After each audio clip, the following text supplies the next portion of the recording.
آئیے دیکھتے ہیں آزمائش، توبہ اور اللہ کی رحمت کی ایک زبردست کہانی۔ تو گہری تاریکی میں نجات کیسے ملتی ہے؟ اس سوال کا جواب حضرت یونس علیہ السلام کی کہانی میں ہے۔ حضرت یونس کو نینوا شہر بھیجا گیا، جہاں لوگ بہت مغرور اور بت پرست تھے۔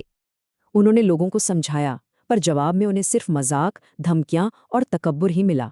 تو انہوں نے مایوس ہو کر شہر چھوڑ دیا، لیکن یہ فیصلہ خدا کے حکم کے بغیر تھا، اور یہیں سے ان کی آزمائش شروع ہوئی۔ سمندر میں طوفان آیا اور قرعہ اندازی میں 3 بار انہی کا نام نکلا۔ وہ سمجھ گئے یہ اللہ کی مرضی ہے۔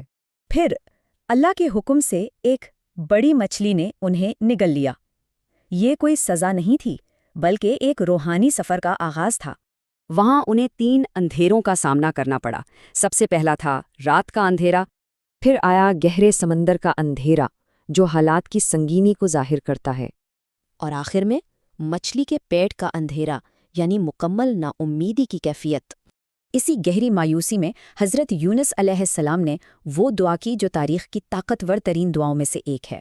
غور کریں، انہوں نے رہائی نہیں مانگی، بلکہ اللہ کی وحدانیت اور پاکی بیان کی اور اپنی غلطی مانی۔ ادھر نینوا میں عذاب کے آثار دیکھ کر لوگوں نے حضرت یونس کو ڈھونڈا۔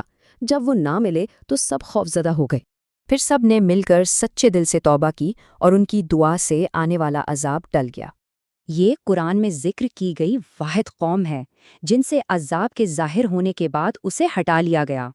یہاں صبر کی ایک اور مثال سامنے آتی ہے۔ ایک طرف حضرت یونس ہیں اور دوسری طرف طائف میں حضرت محمد صلی اللہ علیہ وسلم۔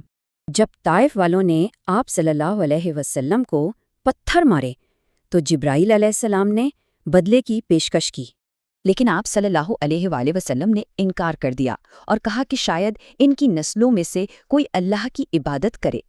اسی موقع پر نینوا کے ایک خادم عداس نے آپ صلی اللہ علیہ وآلہ وسلم کو پہچان لیا اور کہا، آپ بھی یونس کی طرح نبی ہیں۔ تو ان کہانیوں سے ہمیں کیا سبق ملتا ہے؟ اللہ کی رحمت سے مایوس نہ ہوں اور صبر سے کام لیں۔ اجتماعی توبہ کا یہی اصول انصاف اور اجتماعی ذمہ داری پر بھی لاگو ہوتا ہے۔